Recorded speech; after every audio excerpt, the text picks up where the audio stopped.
Hello dear friends, subscribers and guests on my channel. In this video I want to show and tell you how to share your notes on iPhone. This method works on iPhone 15. Please put your like, subscribe to my channel and share this video with your friends. Let's get started.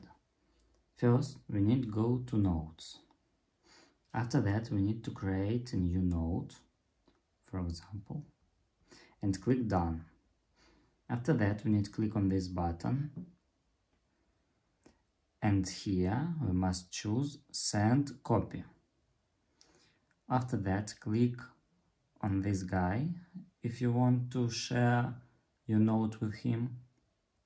Click. Here you can add a comment and click Send. And that's all. If you enjoyed this video and found it helpful, please put your like, subscribe to my channel and share this video with your friends. Bye bye everyone, see you later.